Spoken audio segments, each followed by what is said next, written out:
And to the victor goes the spoils. Day 2 of the battle between the bees and the hummingbirds.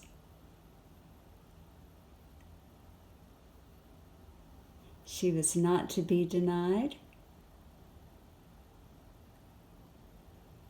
and she loves the nectar recipe that my aunt gave me. Oh, that makes me so happy. Oh, there comes a bee. Maybe I've spoken too soon. Maybe they're just going to share.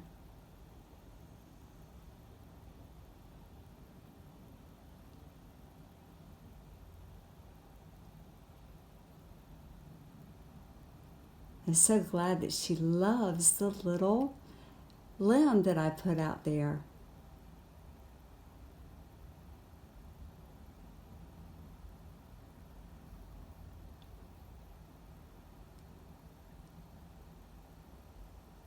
I'll wait another second to see if she comes back.